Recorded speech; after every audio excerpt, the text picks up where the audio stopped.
With the third update of Vegas Pro 21, you can now easily mask out objects using AI and edit your videos by text. To showcase these new features, we made this promotional video all made in Vegas Pro, and we've gotten a lot of questions wondering just how this was made. So today I'm going to open up the project for this video and show you some of its inner workings. My hope is that you'll see just how versatile Vegas Pro can be, and that you might pick up some useful tips and tricks along the way. Keep in mind, I won't be showing every single step of the entire project here, as this video would probably be 2 hours long, but we'll have a look at the first couple of seconds, as that's where a lot of the heavy work was done. We will be covering how I work with text and animation, how I set up this editable version of the Vegas Pro UI. We'll be looking at how I composed this scene using a lot of parent-child tracks. Along the way, I'll be sharing some of my personal tips and tricks for getting, smooth transitions, animations, making motion graphics, and also keeping your timeline organized so that you don't get completely lost in this sea of unlimited tracks. So, yeah, let's get started.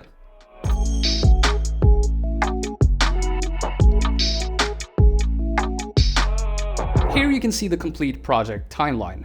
Notice how I've segmented the timeline based on each feature introduced in the video, with each section contained in its own grouped tracks, which you can open and close like this. This is generally how I keep myself organized in larger projects, by dedicating track groups to a specific scene or segment. Take the intro segment here, for example. When I'm done with that and ready to move on to the next scene, introducing AI SmartMask 2.0, I simply group all the tracks related to the intro segment and climb upwards to the next scene. The same goes for every following scene in the project, moving one step up for each scene. This technique is called staircase editing, which is a term I just made up that does not exist, and it's not a thing. Jokes aside, I do actually find this useful, especially as tracks used for motion and animation can be tricky to keep track of and reuse later in your timeline. Here, just as an aside, you can see the timeline for a different project, the What's New video for the launch of Vegas Pro 21, and you can see I've built the project in the same way here, with each scene being on its own sort of level here. Anyway, let's jump into the first part of the project here. So, we start off the video with this simple text stating that the next update is upon us. Now, you can do this using the standard titles and text, but personally I prefer using the deprecated titler ProType titler, as it allows me to get really nitty-gritty with my text motion. You can enable this tool by going to Preferences, Deprecated Features, and checking the box for ProType titler. Just keep in mind that this tool is old and won't be getting any new updates. For this first text graphic, I simply type in the sentence, select the correct font, position it where I want it, and then go to Layout in the text block properties. Here, I toggle the animation button for selection, which allows me to animate the text popping in word by word. As you can see, dragging this bar in one end decides which portion of the text is shown. In this case, I want the text to pop in word by word, and I don't want it to fade in. Head down to the keyframe tab here to animate the text popping in.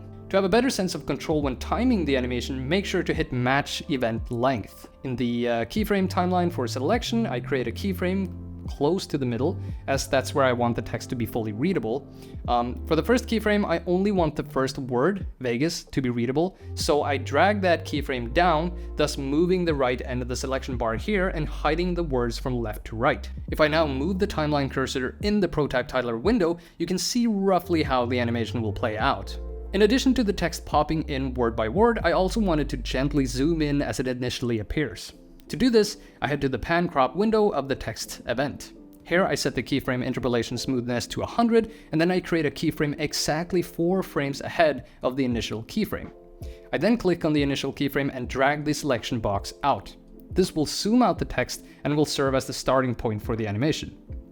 To make the animation itself feel smooth, I create a new keyframe in the middle of the 2 keyframes. I then move the endpoint keyframe exactly 2 frames to the right and create a new keyframe in the middle of these 2, and repeat this about 6 or 8 times, just enough to ensure that the animation slows down in a smooth, exponential way. Now, for a nice, subtle transition between this text and the next one, I wanted to start zooming in just before it disappears. The process for this is similar, in that I create 2 new keyframes at the very end of the event.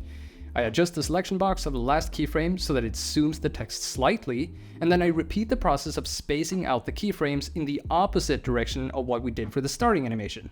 This creates a subtle zoom out Now for the following text, I just repeat the keyframing process so that the text zooms in just as the previous text zooms out, connecting the animation and creating a smooth and subtle transition between the two text events. Now for this text, update 3 is here. There's a bit more to it. First of all, notice how update 3 has a smooth gradient and a subtle glow applied. The text is also timed with the music, with each word coming in to support the timing and drop of the music. First, to do the gradient, you simply apply gradient fill under effects in the text block properties in Prototype Titler. For the glow effect, I simply copied the event to a separate track that I've titled text glow and applied a blur effect to the track. Now, the gradient fill in Prototype Titler will always apply to the entire text block, and since I only want update 3 to have a gradient fill, I created 2 copies of the text, one for each of the 2 next words. I then went into each of the text events and made only the relevant word visible by turning down the opacity of all other words down to 0. We now essentially have 4 events, one for the text saying update 3 with gradient fill, one for the glow effect behind update 3, and one for showing the word is, and one showing the word here. Now I can easily time the 2 latter words to the beat of the music. In addition, I've used the same keyframing technique as earlier to have the words slide in as they appear. Are we finished with these first 5 seconds yet? Not quite. The keen viewer might notice I've got 2 seemingly empty tracks above the tracks with the text events. These tracks are parent tracks, and I'm using them to control some of the camera movements of the text events. To create a parent track that controls the track below it, first make sure that you can see the Make Compositing Child button. If you don't see this button, click on the 3 dots in the upper left corner of the track menu and then click Edit Visible Button Set. Make sure that you've checked Make Compositing Parent and Make Compositing Child to see these buttons. With this done, you'll be able to quickly make parent-child tracks by hitting the Make Compositing Child button on the lower track. So track 1 in this case is now controlled by track 2. And you're now able to get really creative with camera motion, compositing, and effects, etc. Back in the Update 3 project, notice how the text here zooms in ever so slightly. This movement is done on the track I've titled Secondary Camera, which is a parent track. Here I've simply set one keyframe to be a little zoomed out, and the last keyframe to be at the original default values. Then I've got another track on top titled Master Camera. This track, or camera, controls all the tracks below it. You might notice that I've set the composite mode of every track to 3D. This allows me a lot of creative control, especially as these videos use a lot of 3D track motion. In this specific case, 3D track motion only ever comes into play at the very end of the introduction segment. Notice how the text here at the end sort of falls towards you, almost like if it was a sign falling over. This sort of connects the scene with the next one, introducing AI SmartMask 2.0, where I wanted it to almost feel like a flipboard, where the text falls over, causing the Vegas Pro window to pop up, creating a connection between the announcement and the software, and pairing well with the energized music. Now, let's have a look at the next scene, introducing AI SmartMask 2.0. Overall, the main point of this segment is to showcase the new plugin in an engaging and easy to understand way. To do this, I've used the look of the actual plugin as a sort of key visual, as you can see here in how I've illustrated picking out the 3 dancers with the plugin. Then, as the main dancer is plucked out of the scene, you can see the background behind her being swapped out in rapid succession, illustrating how the plugin allows you to change up your scene with ease. As the final background is chosen, the dancer is then moved back into the image, transitioning into this big compilation of composite imagery, with the masked out dancer taking center stage together with a bunch of masked and keyed elements gradually populating the scene, giving you the sensation that it's all being created in Vegas on the fly. Yeah, there is a lot to cover here, so buckle up. At this point, having an organized timeline with properly named tracks and events is absolute key, so you don't get completely lost in this great sea of tracks and events. Especially when using a lot of parent-child tracks, it can quickly become overwhelming and hard to tell which track does what to what events. My naming regime is basically based on dedicating tracks to either an object or a camera function. To have a wide range of possibilities for motion and animation, I like using several parent tracks that controls the camera for secondary and tertiary motions that can be used for giving my scenes that extra bit of organic camera movement. So let's start from the beginning here. We open up with this shot of Vegas Pro popping up, showing a clip of 3 dancers looking at the camera with the text above it introducing AI SmartMask 2.0. Now, the setup here is composed of a couple of different elements. First, we've got the background, which is a gradient that fades in from the bottom. Then we have this blank slate with the Vegas Pro UI dark color. On top of that is a screenshot of the Vegas Pro UI. Also notice that I made the color grading panel slide in asynchronously from the rest of the UI to create this impression that Vegas is being compiled and shaped dynamically in front of you. And then lastly, we have the preview window with the clip of the dancers. The reason for portioning it like this is to have a flexible project with interchangeable parts. For example, swapping out the footage in the preview window is now as easy as hitting replace and selecting a different clip, saving us a ton of time if and when we need to swap out the footage with something else later down the line. The reason for having the empty slate with a solid color is so that I have full control of the UI, both in terms of animation and looks. For example, having the different pieces of the UI sliding in at different speeds just makes it all feel a bit more animated and not just like a static image being thrown in your face. Now, the rotation and camera motion here is all being controlled by 3 parent tracks, all the way at the top of this segment's track group. I know, it gets confusing. The reason for having all of these tracks is because of the complexity of the later shot, which uses a ton of tracks for the full composition. But the basic idea is the same as what we looked at earlier. Every track, both parent and child, is in 3D composite mode so that I can move the camera pretty much however I want. And everything you do at the parent level affects all tracks on the child level. So if we scroll all the way up to the track here that I've named 5th camera and click on parent motion, you can see the keyframes that make up the animation of the Vegas Pro UI rotating its way into the image. Again, as before, creating this smooth motion is as simple as setting 2 initial keyframes with a 4-frame distance and then keep adding keyframes in the middle and moving the last keyframe by 2 frames until you get a smooth looking result. As before with the text animations, I've added a secondary camera motion, slowly zooming in, adding an organic feeling to the shot. This motion is controlled by the parent track of the 5th camera track, which is the 4th camera track. Yeah, are you still with me? Okay, let's talk about some of the effects used here. Notice how I've shaded the Vegas user interface. In a fast-paced video like this, it's especially important to help direct the viewer's eye towards what's important. Using the vignette effect, I've added some shade to different parts of the UI, helping the preview window and text above it stand out. It also adds some extra dimensionality to the overall image, making it feel more like it's actually floating in some type of physical space. Notice also how I'm controlling the overall brightness and visibility of the Vegas UI. Again, this is also to help focus the viewer's eye. This is where the blank slate that I talked about earlier comes in handy. If I adjust the opacity of the UI layer or event here, the blank slate with the Vegas UI dark color comes through, making it very easy to control how visible the UI should be in any shot. You also might notice the subtle glow effect that appears around the edges of the user interface. This is done using the Layer Dimensionality plugin applied on the track dedicated to the Vegas UI, keyframing it to appear brightly at the first few frames of the shot, but then quickly fading out to not be a distraction. Moving on to the next shot, which is a hard cut to a closer angle of the preview window.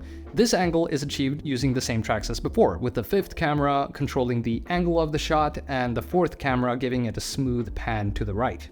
On the left side of the screen, we see a cursor pop up to select the 3 dancers. Now, staying true to the mantra of all made in Vegas, this cursor is of course also made completely in Vegas.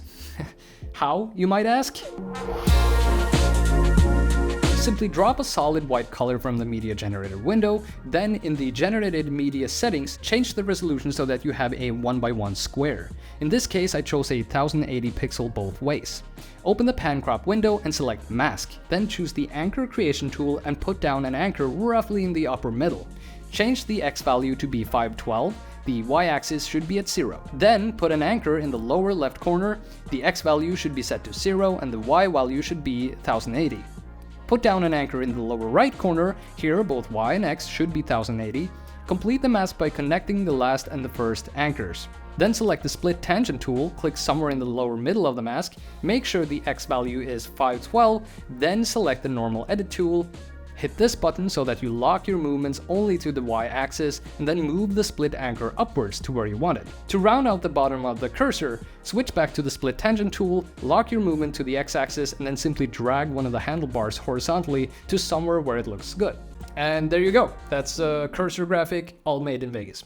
Anyways, moving back to the main project, here you can see the cursor that I've created. This cursor is controlled by a parent track named Cursor Master Camera, which in turn is controlled by all the parent track cameras up top to keep it within the same perspective as the rest of the UI. From here, animating the cursor is simply a matter of trial and error and personal taste. My goal was to simply establish it clearly popping into the frame and making it clear that it's picking out the 3 dancers shown in the preview window. Now, this part showing the 3 dancers being selected is done using, you guessed it, AI Smart Mask 2.0, with some extra effects to make it pop. Let's break it down. First, we have the clip of the dancers looking into the camera. Then, using a velocity envelope, I paused the video clip of the dancers just as they're supposed to be getting selected by the cursor. I then made 3 duplicates of the clip, 1 for each dancer, and masked them out using AI Smart Mask 2.0. To do this, you simply head to the VideoFX window, select the AI category, and then drag the AI Smart Mask 2.0 plugin onto your clip. In the plugin window, click Analyze Current Frame to have Vegas look through the image. Then, when it's finished, you can hover your cursor over the preview window to see the different objects it's found in your image. Simply select what you want to mask and voila! AI does the rest. Now, the AI Smart Mask 2.0 plugin allows for several masked objects simultaneously, but in this case, I wanted to animate all of the dancers individually, so I've made only 1 mask per event. Okay, now that I've masked out the 3 dancers, separated by their own events and tracks, I wanted to animate each one popping out of the preview window and being highlighted in the same way that the actual plugin does. First of all, in each track dedicated to the dancers, I've used the track motion panel to have them slightly zoom in just as they get selected by the cursor. Then I've used the Sepia plugin to give them the highlighted look, along with the Layer Dimensionality plugin for a simple but effective glow effect. I've further enhanced this with a subtle glow in the background, reflecting each of the highlighted colors. Behind each of the dancers, you'll see this sort of minimal circle outline appear as the dancers get highlighted. These are made using a simple solid color and some masking. Let's have a look. Place a solid white color on your timeline. Make it into a square by setting the resolution to 1080 on both sides. Open the Event Pan Crop settings and select Mask. Create a perfect circle by holding Shift as you click and drag from one end to the other. Make sure the circle is completely centered, in this case by changing the X and Y values to 540 by 540. Right-click the circle and hit Duplicate. This will create another circle, but it'll be slightly shifted diagonally. Center it by matching the X and Y values of your previous circle. Now, drag this new circle slightly inwards while holding Ctrl and Shift. Change the mode from positive to negative, and now you have a perfect circle outline. Create a new keyframe, position 4 frames ahead of the default keyframe. Now go to the default keyframe and select both of your masks. Hold Ctrl-Shift as you minimize the circle. Now you have the 2 keyframes you need to animate the circle. Create a new keyframe in the middle of these 2 keyframes and keep moving the last keyframe by 2 and create a new keyframe in the middle. Do this about 8 or 10 times and you'll have something smooth looking. Now the circle will be growing and stopping exponentially. Create a fade at the end of this event. I personally prefer using this fade type for this particular animation. And with this as a baseline, you can get creative and make some interesting looking motion graphics. Okay, back to the project again. At this point, the cursor comes swinging back around to select the dancer in the middle and take her out of the preview window. Here, I swap the camera to a head-on perspective and keep the opacity of the Vegas UI low, so it doesn't distract from the main point. To keep things in control, I made sure to use the same track to control the middle main dancer throughout the entire AI Smart Mask 2.0 scene. As the dancer is moved outside of the preview window, you can see the background being swapped out in rapid succession. This effect is simply made using the linear wipe transition between each background. As the final background is chosen, the dancer is moved back into the scene and we now get transported into this entirely new composition.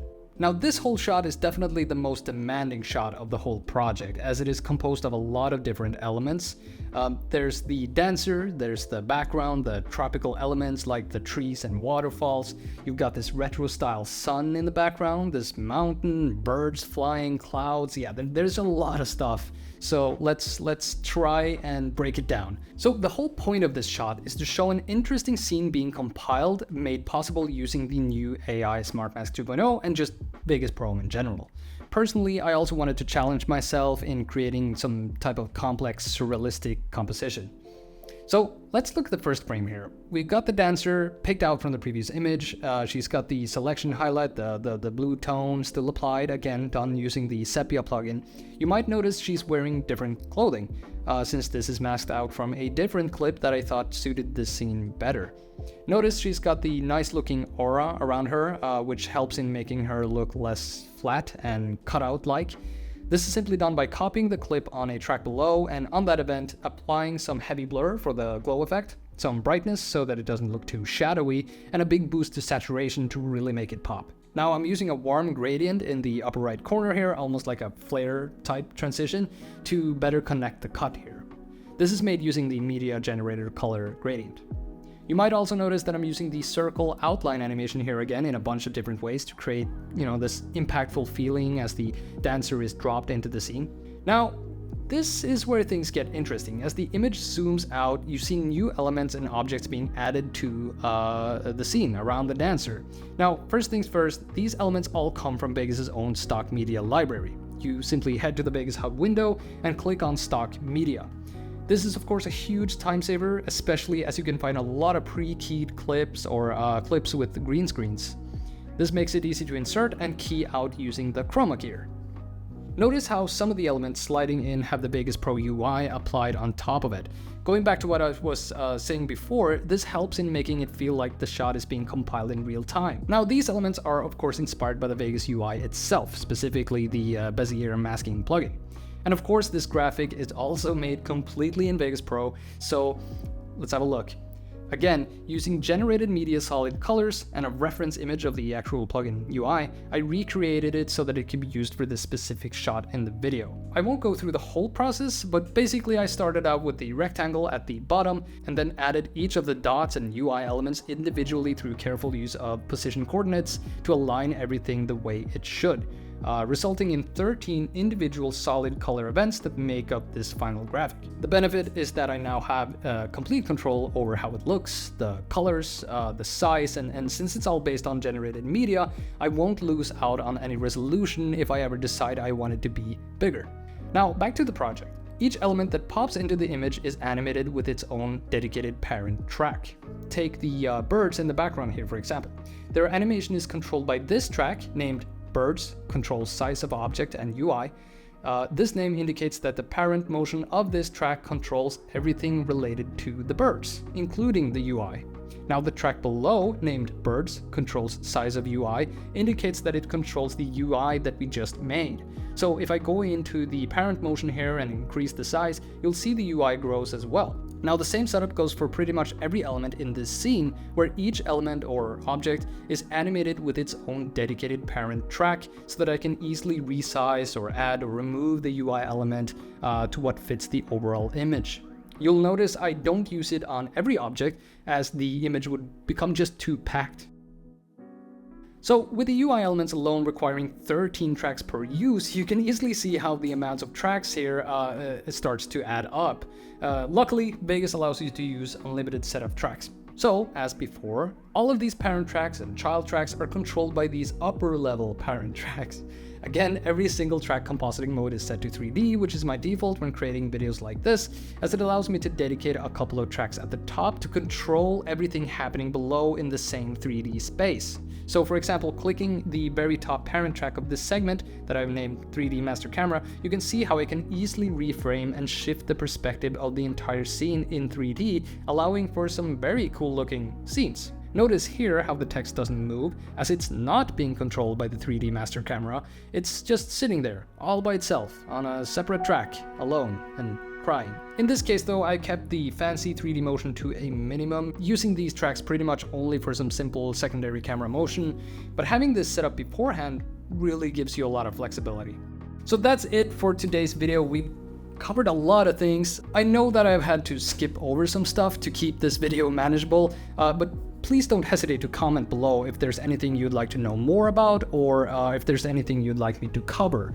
I'll try and answer some of your comments myself, but yeah, please go ahead. Although I won't be covering the rest of the promotional video here, just trust that a lot of the tricks and techniques used in these first few seconds really forms the basis for how most of the rest of the video is produced, which can basically be summed up as a trillion parent-child tracks in 3D composite mode. So with that, take care, go buy Vegas. It's a real powerhouse. It's been my primary editing software throughout my whole career. It's really great. Yeah, that's it. Goodbye.